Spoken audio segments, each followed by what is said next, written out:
You are worthy. You're worthy of your goals and your dreams. They came to you for a reason. The fact that you can see it in thoughts and imagination means that it's already yours, and you just need to manifest it by taking certain action steps to attain those goals and dreams. Welcome to the Unleash Your Ambition podcast. I'm your host, Stacie Walker, and the founder of Unleash Your Ambition. This is the #1 podcast designed to help driven entrepreneurs raise their standards, unleash their brilliance, and elevate their lives. It's time to say yes to yourself, speak your truth, be empowered, and build an amazing business and incredible lifestyle. And do it in a way that's aligned with your mission, your vision, and personality. Now, let's dive into today's episode.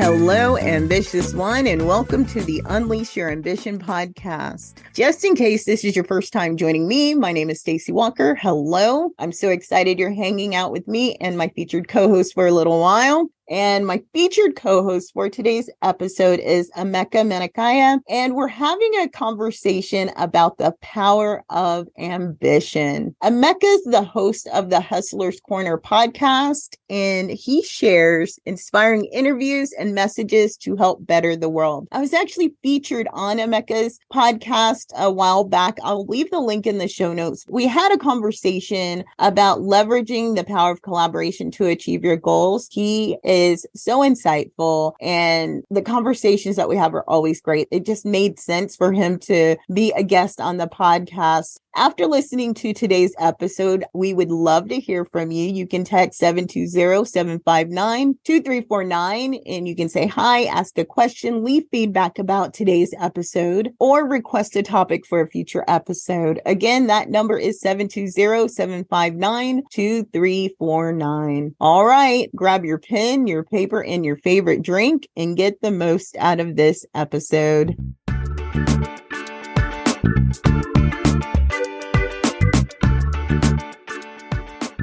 All right, Emeka, I'm so excited that you're here today on the Unleash Your Ambition podcast. Can you share who you are, what you do, and how you help people? Absolutely. First of all, thank you so much, Stacie, for having me on the Unleash Your Ambition podcast. I'm truly, truly honored to be here and to speak with you today. Always, always appreciate it.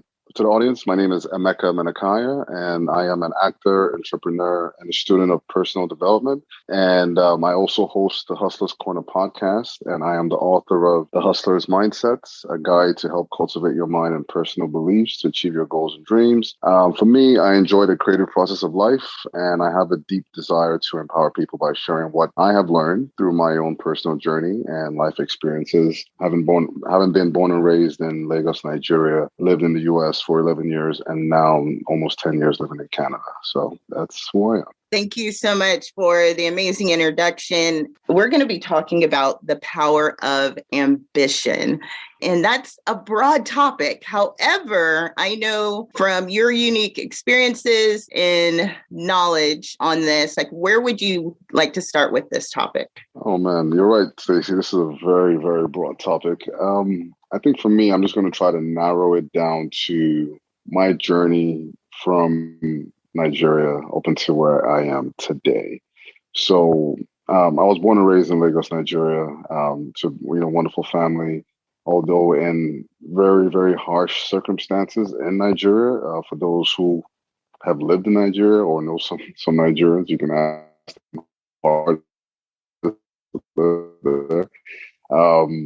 However, being born and raised in Nigeria and just facing obstacles as far as opportunities in life to, create a better life for yourself, even whether it's going to university back home or trying to find work and to provide and support for your family.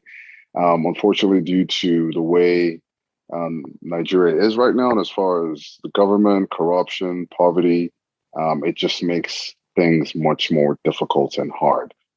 Even if you go to university back home and you graduate, it's hard to find work or opportunities. It's more of you have to know somebody, and you always have the odds stacked against you. Like Nigeria is the kind of country where just basic life necessities are just hard, whether it's electricity, health, security, You would think things like that the government should be able to provide, but they're not. I hate to use the word obsolete, but they're really not existent in Nigeria, and it just makes it harder and harder for people to live.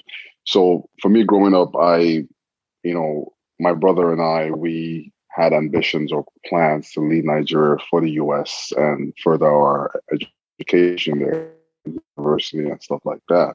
But my parents, well, specifically my dad, he wasn't in support of it at the time because he couldn't afford it.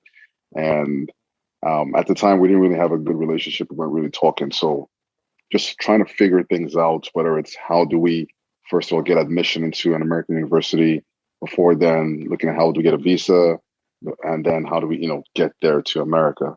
And I hate to say this, unfortunately, but sometimes you have family members that actively work against you, with your plans to progress and move up in life. And at the time, I had more on my dad's side, anyways. Some of his relatives were working actively against us, making it even much more difficult.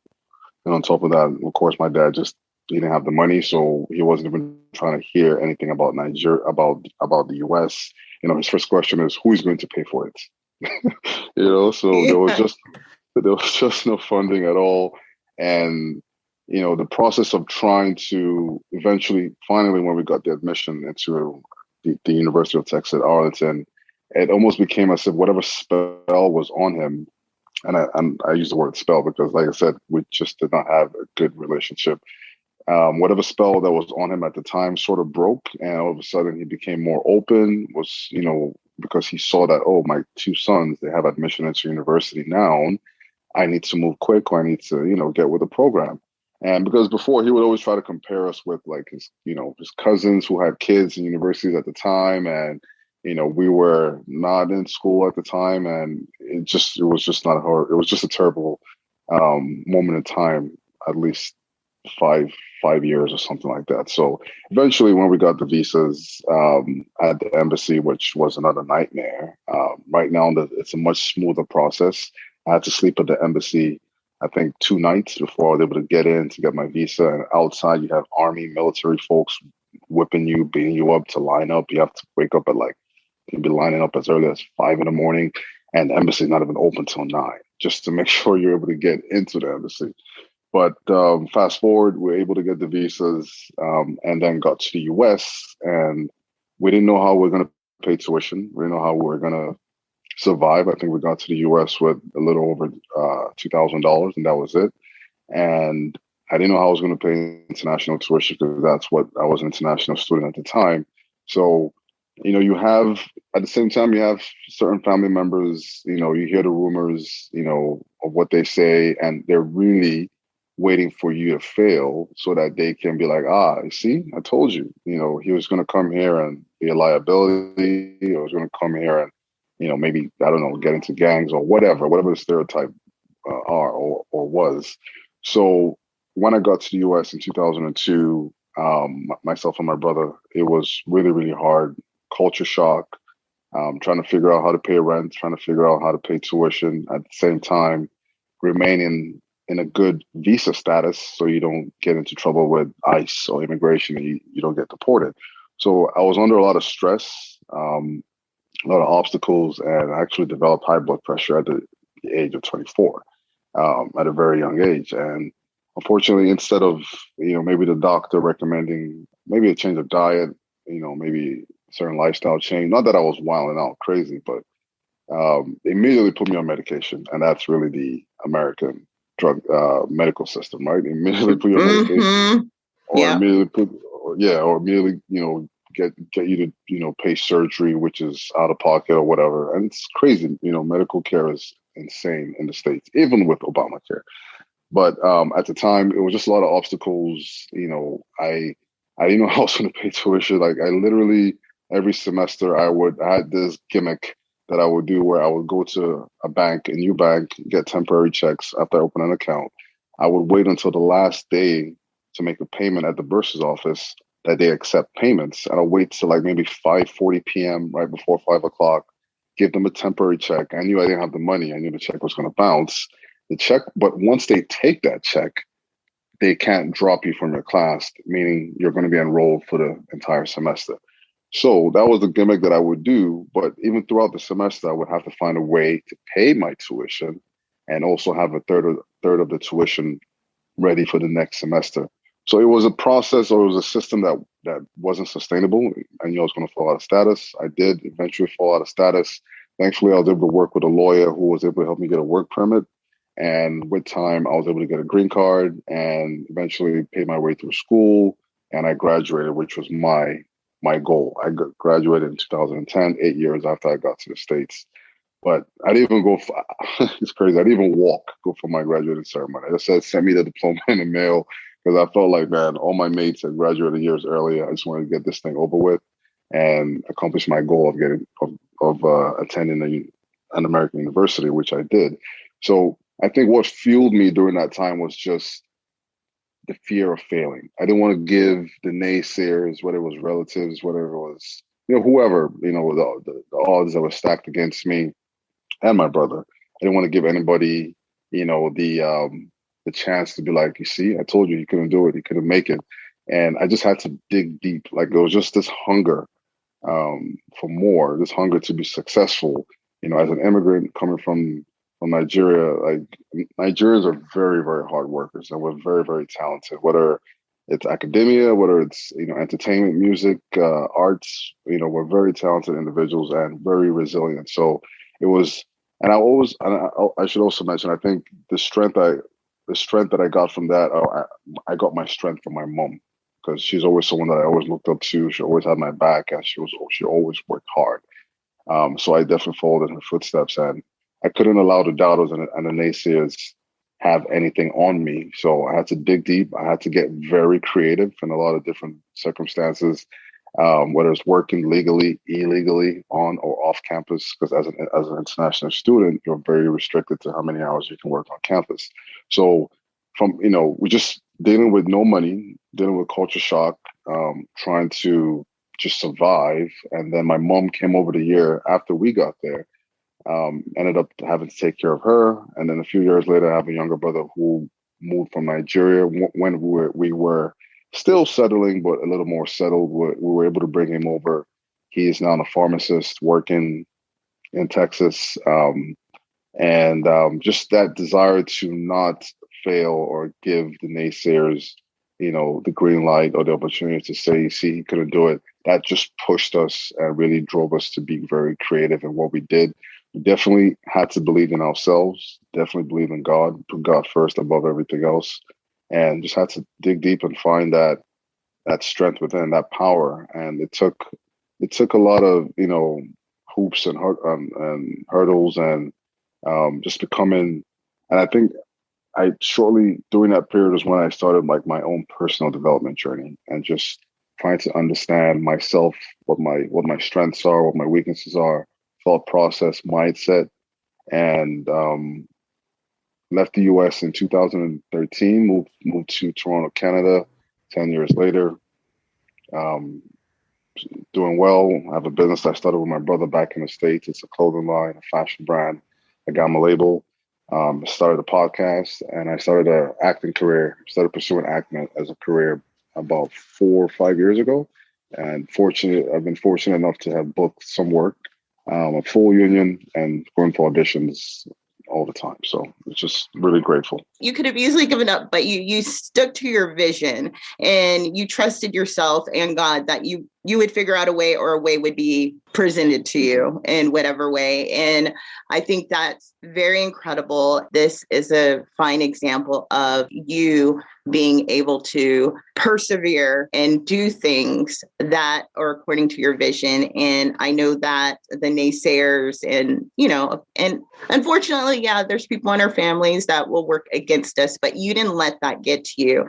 You used it as fuel. Yeah. So what do you have to share with the listeners who have naysayers in their family, or people that are in close proximity to them, and they're having a hard time like taking action beyond that noise? Honestly, to the audience that's listening, don't ever let anyone tell you what you can or you cannot do. Because if someone tells you that, yo, no, you can't do this, that's just them projecting their own insecurities, their own fears on you, because maybe they don't see themselves in that position of being able to do what you're trying to do. They don't see themselves doing that. So they try to put that on you. But everyone is unique. Your uniqueness is your power. There's nobody like you. There was nobody like you before. There's never going to be anyone like you afterwards. Your fingerprint is unique. And that uniqueness is your power. Trust in yourself, believe in yourself. You don't have to have it all figured out, but at least start. Because a lot of people talk. A lot of people make noise. They talk, oh, I want to do this, do that. But they don't take any action steps, baby steps. So one day at a time, and do as much as you can within that day or within that moment. Always believe in yourself, always trust in yourself, always bet on yourself. Love that. Thank you so much. Another question popped up for me. Did you have any other influences to help support and motivate you in a positive way? Outside of your mother and your brother? The one major influence on my life growing up was listening to hip hop. And the main individual artist was Jay-Z, Sean Carter. Music, I love music. Music is food for the soul. But the one thing or person, I guess, without having met him, and I could just relate to his music through some of the things that I had to do, things I had to go through. His music just inspired me. For those of you listening, I mean, you don't have to have like people that you know or that are in your proximity to influence you. There's a wealth of people out there. There's an abundance. That's what I should say. An abundance of people out in this world that can definitely keep you going when things are hard. Because I tell you, we no matter how successful we are or what we've accomplished, like there are moments in our lives where it seems like everything's working against us and things aren't going to work out. And you mentioned about like just having trust in yourself, right? I think that's the biggest thing of all. And of course, trusting in God. I really appreciate you sharing your journey because again, you're an example of someone that is unleashing their ambition, no matter what obstacles are standing in their way. I would love for the listeners to connect with you outside the podcast. Where can they connect with you? You can definitely connect with me online. I'm mostly on Instagram or Facebook. On Instagram or Facebook, it's thehustlerscorner.com altogether. My personal Instagram, it's MENAX for Xavier _99. So Menax _99. And on Facebook, it's first name Emeka, last name Menakaya. Thank you very much. And as always, for you that's listening, all of Emeka's information is going to be on his dedicated show notes page, and the link is somewhere around this audio. Do you have like a resource or something that you would like to gift the listeners? I provided a link to my book, an ebook version. So the book is titled The Hustler's Mindset, a guide to help cultivate your mind and personal beliefs to achieve your goals and dreams. Thank you so much for the generous gift. Before we close out, I would love for you to share a final message to the listener who is definitely resonating with your message. And maybe they see a lot of similarities between your journey and theirs, but maybe they haven't reached the level of success that you have. Maybe they haven't been able to take action on doing the things that they know would improve the quality of their lives. What would you have to say to them? You are worthy. You're worthy of your goals and your dreams. They came to you for a reason. The fact that you can see it in thoughts and imagination means that it's already yours, and you just need to manifest it by taking certain action steps to attain those goals and dreams. Don't ever let anyone tell you what you can or cannot do. Your uniqueness is your power. There's no one before you. There's never going to be anyone after you, and that is your power. Always trust in yourself and believe in your goals and dreams. Put God first, or if you're not a believer in God, put yourself first and trust in your abilities, because anything is possible.